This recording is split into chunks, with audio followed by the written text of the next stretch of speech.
I grew up in the 60s, so the big influence was growing up with the hippies and rebels and revolution.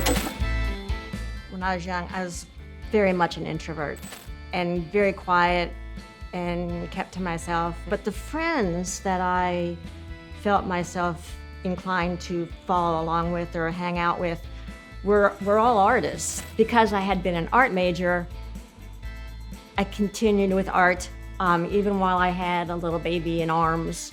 I did printmaking at UK and figured out, well, that's really messy for a baby.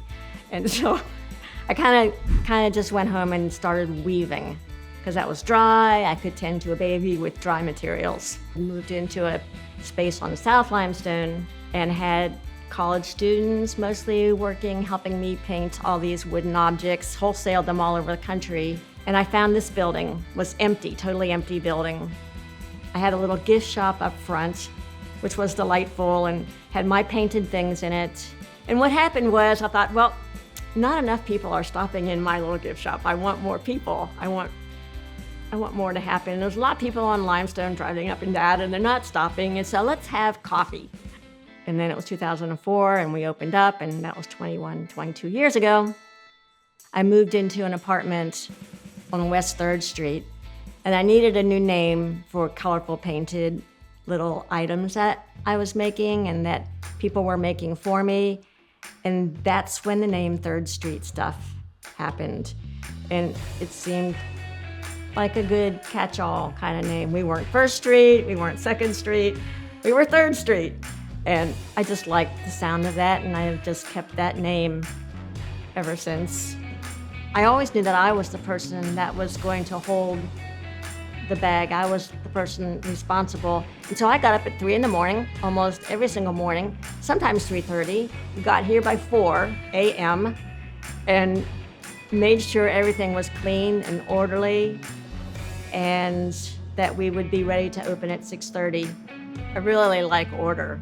I had a very small taste of military life when I was at UK. I joined ROTC. I went to ROTC camp, and I loved the details that were given to us. That everything has to be in line. Everything has to follow a pattern or an order. I don't know how I found the time to do as much as I have done. I do love to sew. I love fabric. I loved weaving. I think things change over time. Materials change, always with the intention of using different materials, but sometimes just to expedite something, weaving is terribly time consuming. Painting is much faster, especially acrylic paints. And sewing and fabric, just that dimension, the dimensionality, I find breaking that flat surface is a good feeling for me. And right now I've done like 12 stitched t-shirts and they're hugely elaborate. They have so much going on the surface. And I am very drawn to the chaos. I love to be overwhelmed visually.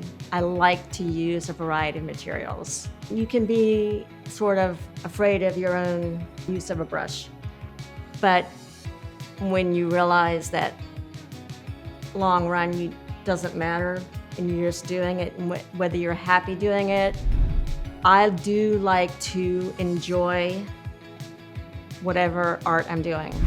Whatever I'm painting, I hope I'm doing it with hope and compassion and some feeling for either the community or their lives. Diversity and acceptance is good for the world. We need to have the whole picture and to celebrate the whole picture in order to have the gifts from different views and different sorts of people. It's just been so rewarding and delightful to have community that are present so much, and it's made this place be really warm and important. There's been a lot of things that have happened here and gone on here, and so many great customers that have just really been family.